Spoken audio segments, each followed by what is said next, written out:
महाराष्ट्र के एक छोटे से गांव में हर साल गणपति बप्पा की भव्य मूर्ति स्थापित की जाती थी। गांव के सभी लोग इस पर्व का बेसब्री से इंतजार करते थे। लेकिन इस साल कुछ अलग था। जब मूर्ति बनाने वाले कलाकार रमेश ने गणपति बप्पा की मूर्ति तैयार करनी शुरू की तो उसे ऐसा महसूस हुआ कि मूर्ति की आंखें बार बार उसकी ओर देख रही थीं। पहले तो उसने इसे नजरअंदाज किया, लेकिन जैसे जैसे मूर्ति बनती गई, उसका यह एहसास गहराता गया। रमेश ने एक रात सपना देखा कि गणपति बप्पा उसकी मदद मांग रहे हैं। रमेश, मुझे बचा लो, बप्पा ने उससे कहा। रमेश हड़बड़ाकर उठ गया।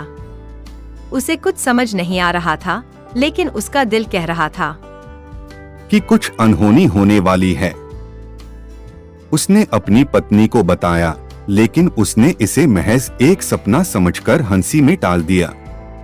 अगले दिन जब गांव में मूर्ति को स्थापित करने का समय आया तो अचानक से आकाश में काले बादल छा गए। गांव के लोग घबराए हुए थे। यह देखकर सब लोग चौंक गए और भयभीत हो गए। पंडित जी ने मूर्ति के पास जाकर ध्यान किया और कहा, गणपति बप्पा हमें कुछ संकेत दे रहे हैं। इस गांव में कुछ गलत हो रहा है, हमें इसका पता लगाना होगा।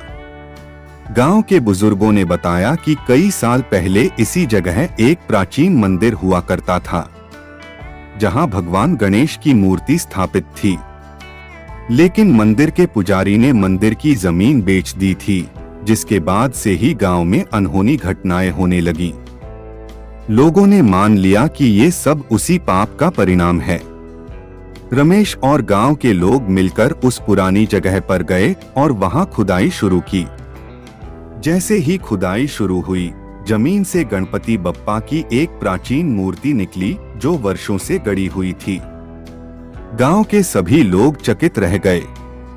पंडित जी ने कहा, यह गणपति बप्पा का संकेत था कि हमें उनकी पूजा सही तरीके से करनी चाहिए और उन्हें सम्मान देना चाहिए। गांव वालों ने उस प्राचीन मूर्ति को वापस मंदिर में स्थापित किया और धूमधाम से पूजा की। इसके बाद गांव में सभी परेशानियां खत्म हो गईं और हर साल गणेशोत्सव का पर्व और भी भव्य तरीके से मनाया जाने लगा। गणपति बप्पा की कृपा से गांव में फिर से खुशहाली लौट आई। जय गणपति बप्पा मोरया। इस कहानी के लेखक है राहुल रावत। ऐसी ही दिलचस्प कहानी देखने के लिए चैनल को सब्सक्राइब करें और चैनल का घंटी की बटन दबा दीजिए, ताकि जब भी नई दिलचस्प कहानी आएगी तब आपको सबसे पहले पता चल जाएगा। धन्यवाद वीडियो को पूरा देखने के लिए।